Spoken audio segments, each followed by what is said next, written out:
we have drastically improved our game's character visuals. And in this video, I want to share with you the whole evolution process from the very beginning, as to how we went from basic beans to some really cute mystical spirits. Hey, if you're new here, I'm Airdas, a game developer and founder of Moonleaf Studio, and this is our team's passion project, a puzzle platformer Halve. It's a narrative-driven game where you have to control two characters at the same time by using the same movement keys in order to solve challenging puzzles, complete platforming levels, and discover the mysterious story behind the two lost spirits. Let's take a step back to where it all began. We have started creating Halve during a global Game Jam 2022 competition, and the first version of the game was quite drastically different to what we have now, including the character design. Since we didn't have a lot of time to work with, we ended up sticking to the default starting model, the bean. And later on we added some minor features to both of the characters. So one character turned into a little wizard and the other one was an angry rabbit of some sort. There was no reason behind these features, we just wanted to make the characters feel a little bit more unique and not stay as basically simple beans. And for the Game Jam, it actually did the trick. After the Game Jam competition ended and when we decided to continue working on the game, we knew for sure that we will have to update the characters to make them look a lot better. Because characters are the main object that the player will be mostly looking at during the whole game. And we really wanted to create a design that will help us in telling the narrative. So we came up with an idea to create two mystical spirits as the characters. One was supposed to be a bird spirit and the other one a deer spirit. For the first iterations, we ended up doing simple horns for the deer character and giving the bird character some bird-like features like feathers and beak. Well, it certainly does look better this way, but there's still a lot of ways of improvement that we can do. And that led us to even more exciting experimentations. In order to have a clear vision in mind that we could follow, Migle, one of our team's artists, made a concept art for both of the characters. It was way easier to work this way because all of the team had a consistent vision for the characters. Because by simply looking at the concepts, we knew what kind of features should be added to the characters. Although as cool as the designs were, we couldn't fully replicate everything while creating the 3D models. And there was a reason for that. Mainly because it just didn't fit the overall aesthetics of the game style, and the in-game camera was quite far away most of the time, meaning that the player will not be able to even notice all the minor details that are included in the characters, and in the worst case, those minor details might make too much unnecessary noise,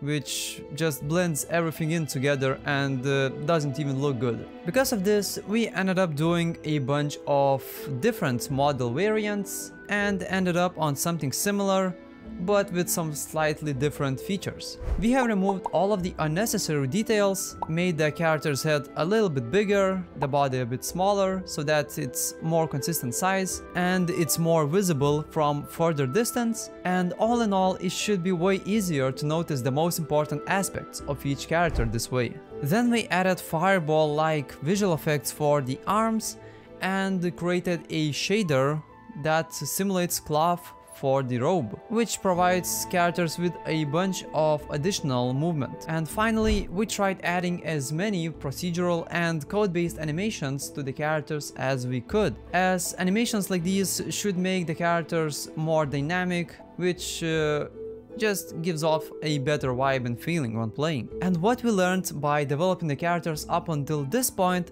was that actually applying the design principle of less is more, you can get some really cool results in some cases, because you simply end up removing all of the unnecessary details of a model and focusing more attention toward what's most important. And in our case, it worked really well. We used these models for around a year or so while developing the game, and guess what? We actually ended up wanting to change them up again, mainly because we knew for sure that by adding just a tiny bit of additional work, we could significantly improve the overall design. And not gonna lie, our choice was actually also driven by multiple issues that we have started noticing with the old character models. For instance, even though the characters were full of physics-based animations, or rather procedural animations, they had some visual effects applied on them, but it still looked quite wrong when you look at the characters and they simply slide toward the direction you're trying to walk in. And the other issue was, well, I'm not exactly sure if this is even an issue in the first place, but the Deer Spirit character was actually extremely similar to Hollow Knight's main character. Yep, we did not think that it's actually going to be so similar, especially since we didn't even reference to Hollow Knight while creating the model, but a lot of playtesters were actually bringing up quite often that, well, the Deer character is almost the same as the Hollow Knight character. I'm not even kidding. I think whenever we showcased the game in a different expo of some sort, there were at least 1 into 3 people who were saying that our game looked like some kind of a Hollow Knight spin-off. Yikes. That's probably not good, isn't it? Well, it can be good in some cases, but for us, we really wanted to have more originality between our models so that they're actually different from other games and they're more recognizable. And yeah, we kinda ended up going back to stage 1. We started brainstorming loads of new ideas and exploring new visual styles in the hopes of figuring out a way on how to make the characters more original and distinguishable from other games. And in this moment we actually took some additional help from a concept artist, Laura, who has worked with us on a different project in the past. And so the first thing that we did was try and define the proper shapes that we will use for the characters. So the unique shapes for both of the characters ended up being feminine and roundy for Bird, and masculine and square for the Deer. And the unifying shape for both of the characters was a triangle. Defining shapes like these are actually extremely helpful for us in the long run to stay more consistent toward the vision that we want to strive for. Then Laura did a bunch of experiments and prepared loads of concepts for both of the characters. She did an amazing job brainstorming and drawing all of these concepts while also keeping up with our vision and feedback along the lines. And to be honest, we were having quite a difficult time figuring out which design to choose, because a lot of those actually looked really cool already. And that's why we decided to get some additional help from our community by creating a few community posts in social media with a few of our most favorite selections to see what people might think and which design they would find the most attractive. For the Deer Spirit, I think most people throughout all of our social media pages actually voted for the second variant, and they liked it the most, which is the character with a scarf and the poncho-like robe. Well, actually this one was probably the most favorite amongst our team as well, so yeah, it made total sense and it was a no-brainer to continue going toward this direction with the Deer Spirit. As for the Bird Spirits, well, we ended up going with one of the first variants that we prepared, and that's mainly because it already looked good enough and all the features of the bird, like feathers, the beak and the tail, were clearly visible. Then we just kept on polishing everything, sharing the feedback with each other, until we basically got toward the final variant, which we were super happy with. Oh yeah, and you see so many different deer and bird spirits in this image, mainly because we have some plans to make the characters evolve throughout the game, and these are the concepts for like the future when the character becomes stronger. But that's most likely the topic for another video, because there's a lot of stuff that I would like to share with you about the evolution. Make sure to subscribe and hit that notification bell so that you don't miss when that new video comes out. Then we started making the 3D models for both of the characters, which, well, here we go again, proved to be extremely challenging once again. even though we spent so much time on preparing the concepts. We had to reconfigure and replan some of the stuff that we had in the concept art so that the in-game characters actually had properly distinguishable features from one another, and all of those features were visible enough to the player. Of course, this time we ended up doing a lot more color explorations as well. On the paper, or at least while we were brainstorming, it sounded really cool to make the characters darker and make the unique features glowy instead. It did look cool in some cases, but actually we ended up using quite a similar color variant to what we had before, mainly because the darker characters were simply blending in with the environment way too much, and it was just too difficult to see them in some cases.